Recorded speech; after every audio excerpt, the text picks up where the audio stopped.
So, how about that recent chat, eh? Getting all 3 title challenges in the same room, FIA.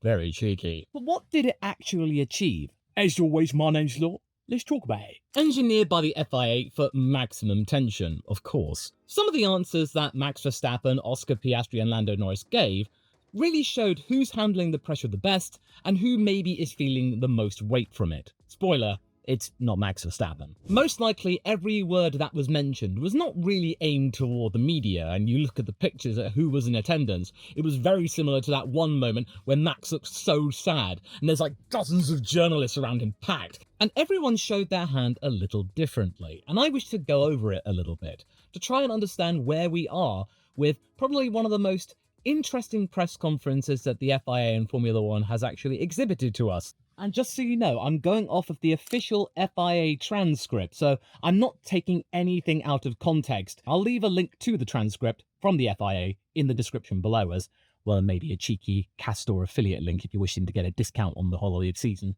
First thing that jumps out is how each of them handles questions about how they're preparing for the weekend ahead. Lando gives the longest, most procedural answer, insisting that nothing's changed, whilst then going on to list reviews and mistakes, and that things weren't good for us. The detail comes out anyway, even though he's trying to be nonchalant. It feels like him saying everything is normal is a bit of a mantra at the moment, rather it being a fact, because quite frankly, it isn't normal, and it's perfectly understandable that it shouldn't be normal. He's got every right to be absolutely bricking it right now, being so close toward destiny. This is quite the moment for him, so the best thing to do right now to try and quell his tension is just talk about the protocol. You think about review, you think about preparation, you just do everything else. Max? Oh no, total opposite. In his answer, he doesn't really talk about Formula One at all. He's talking about spending time with his young daughter Lily and Penelope, his GT3 preparations with his own racing team, Verstappen.com Racing. And then of course he talks about his sim racing escapades. And F1 barely gets a look in. It just is trying to just say that, oh, amidst my very busy life, F1's just something I do on a Tuesday. Or, well, technically and more accurately, a Thursday through Sunday. In terms of preparing for what could be his 5th world title, he's just thinking, oh, that's another trophy to add to my collection, joking that I've already got 4 and they all look the same to me. Just goes to show how the title fight doesn't really matter that much to him. It's nice for him to be there, but it's not the end of the world for him. Whether that's true or not, it really doesn't matter in that particular moment. It means that he's just shifting the onus onto somebody else, the 2 McLaren challenges to his crown. But judging Max Verstappen and how he's acted and how very chill he's been about the whole thing, even though he had a really rough start to the season, I do think it's probably legit. So where is Oscar in all of this? Well, funnily enough, he now just slap bang puts himself in the middle. He, like Max, talked about stuff that wasn't Formula One, such as playing paddleball and just doing typical media stuff. Very light, airy, almost deliberately boring. If shrugs could talk, Oscar would be a living, breathing shrug. And that fits into the personality that he's been trying to accrue, especially this year and throughout his entire racing career, of just being very relaxed, almost deadpan, no drama. Even if there is drama, it's quickly dispelled, and he does reflect very quickly. Or if he does have dramatic moments, we are just not privy to them. So whereas Lando is completely entrenched in word salad and giving very, very detailed and long answers, Oscar just gives maybe a couple of sentences. He's a little bit more verbose than Max Verstappen, but it really does fit in the middle out of all of this, that maybe Oscar's realised he's got a sense of perspective in like, hey, I'm in my 3rd season and I'm duking it out with Lando Norris and Max Verstappen. That's pretty cool. Then there was the question from David Croft, and this one was quite the interesting one, and I don't think it went the way that he hoped, because it was along the lines of, where do you think the title went away from you moment? Is Lando? Oh, he gave us a blow-by-blow account as to exactly why things went the way they went and where his biggest errors came, or the moments where the title really got very precarious, and Canada is right up there. Duh, I would say that was probably his biggest mistake of the year. He then talks about the Vegas double disqualification, or the other near misses. He owns his mistakes and then shifts to we when it's the team who is at fault. That's pretty honest, actually, but it really goes to show how heavily those defeats live constantly in his head at the moment. And now he's sitting here, forced to relive them on camera, thanks to Crofty. Thanks, David. Thanks, McLaren, for putting him in that position. Something of which you could argue that Oscar is thinking about as well. And according to the race, the total amount of points that he has lost over the course of 2025 is about 87. And when you think about it, that Australia hold position command really set in motion Oscar losing those 16 points from a potential 1-2 behind Lando. And look how far he is behind Norris now in the championship with one race to go. 16 points. Max, though, he's not playing that game. Even though we all remember Spain and point it to that moment where he lost his rag against George Russell after GP, preemptively told him to give the position back, even though the FIA actually didn't even note the overtaking or the accidental overtaking and what have you. Max is not playing that game. He is not thinking about that. He's going like, oh, well, it's hard to pinpoint really. So he kind of sort of dodges the question. He won't be pinned down to one specific moment, even though us as a collective are all pointing to the Spanish Grand Prix. It's just showing that he doesn't want to think about it. And if he does want to think about it, because he has mentioned Spain before in other interviews, he will do so. Right now, no. No, he's not indulging Crofty. Oscar then follows suit, saying that, well, no season's perfect really, and that counting points isn't useful. He's not avoiding blame exactly, but he, like Max, is not feeding the narrative brought on by a British journalist. You could argue that he's just going, well, I'm not going to sit here and emotionally relive all my fumbles on camera. We all know that Baku was probably the worst moment. He even said so himself in other interviews that that was probably the worst race he's ever had in his racing career to date. And it also then separates him from Lando, who is quite happy to make himself accountable to the public at any opportunity, which does mean that it shows a level of transparency and honesty and saying that, yeah, I own those mistakes, but I've learned from them and I've been able to rebound from them, which indeed he has. In the case of Piastri and Verstappen, they're keeping it very much old school and going like, nah, we're not thinking about that. We're not going to, and we're not going to allow you the opportunity to gain some clicks. And yes, I know that will rub many traditionalists up the wrong way. Then there were questions about family and who's actually in attendance, and that was sneakily spicy. Whereas Lando and Oscar, they both got family in attendance for the final Grand Prix of the season, which goes to show that, yeah, indeed, it did go all the way to Abu Dhabi. What was really interesting is that Max hasn't got anyone that's in attendance at the Grand Prix. Not even his father Jos, who, according to Max, is busy with his rallying career in Africa, whereas his mother Sophie Kumpen, a former karter, decided to stay home. According to him, they hadn't really planned for this moment where Max could be in contention all the way to the end, so therefore they made themselves busy. His own camp basically had written off the season after the Dutch race, according to Max, and wow, that decision aged well, right? But that hints at maybe how messy the year must have been on his side and how independently he is operating right now. Well, I mean, it's perfectly reasonable. He is in his late 20s. He is now a father to 2 young girls. And it means that he's really got to be thinking on his own feet for his own collective unit. And let's not forget, his father is now getting back into racing again, doing fairly decently in rallying, may I add.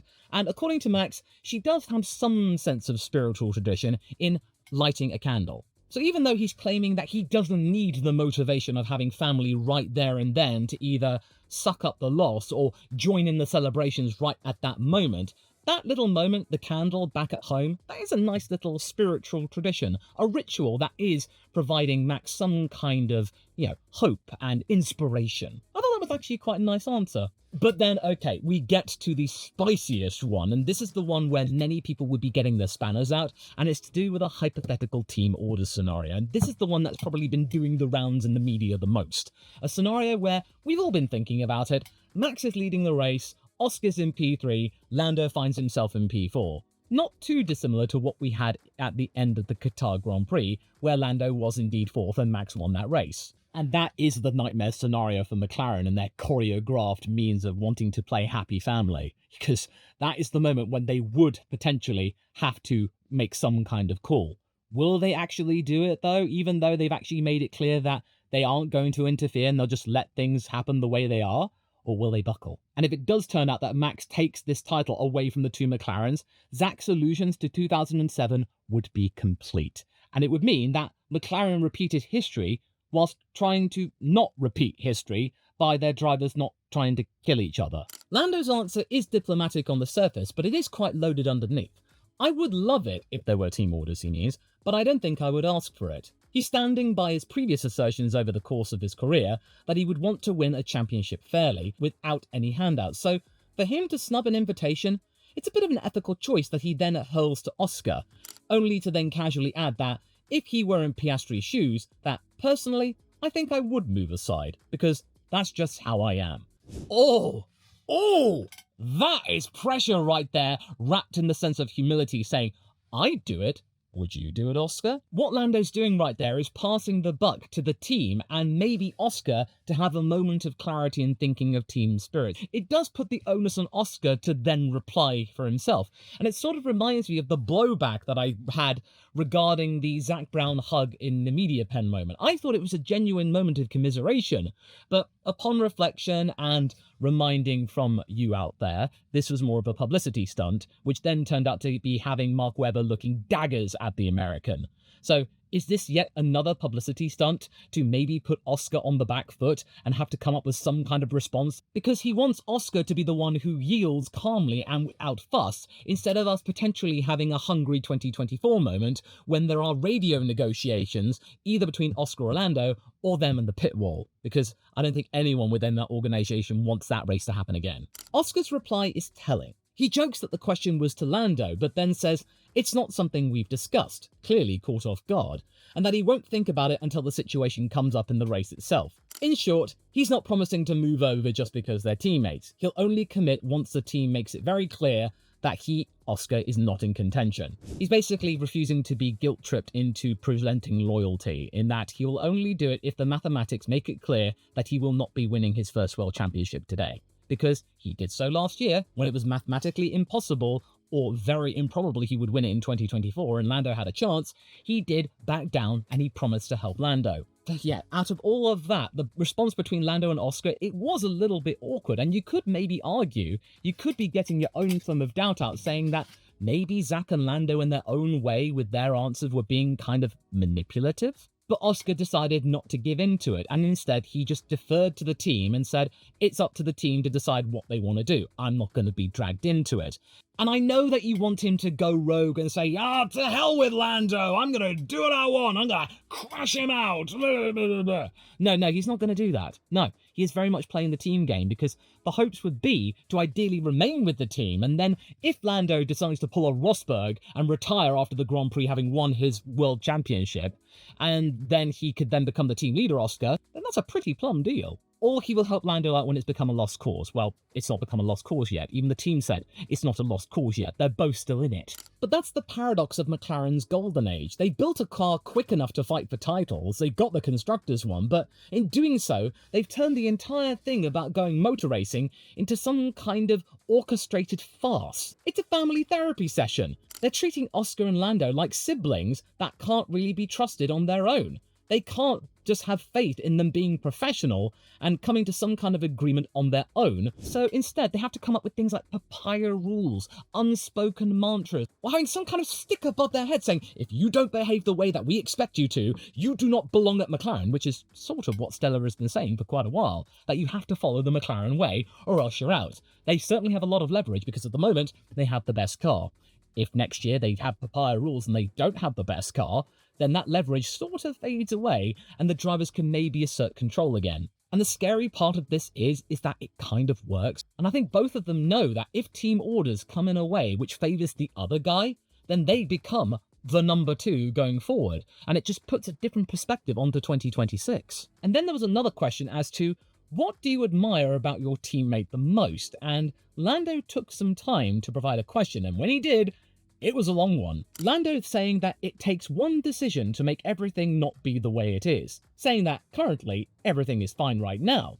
That shows that the friendly dynamic they have been able to keep up is very fragile. It could blow up at any moment. You could maybe argue it's sort of like what Nico and Lewis were up to around the back end of 2015. And he also admits that having two drivers in the fight allows for other parties to enter the chat more often, which is a very polite way of saying, us taking points off each other has allowed Max to be in the room with us right now. That right there, quite frankly, is just a moment of him admitting that he is very frustrated with the situation right now, and for good reason. Because back in Vegas, he could have been looking at coming to the sales circuit and only have to put in a okay performance, take the title at a canter with one race to spare.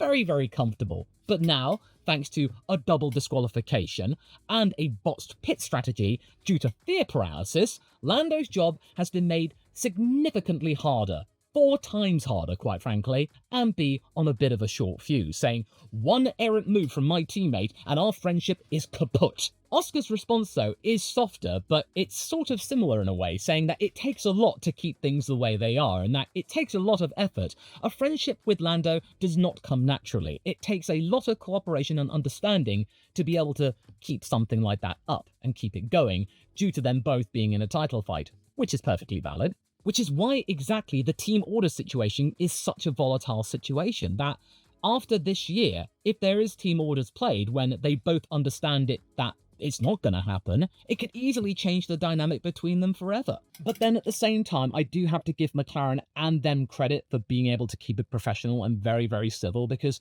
we all thought that Canada 2025 would have been the flashpoint, and in another reality, it probably would have. Had Lando not taken the blame immediately on the radio and kept things very, very vague as to who was responsible, that could have been the moment when the gloves would have been off, and I think it could have gotten very, very ugly.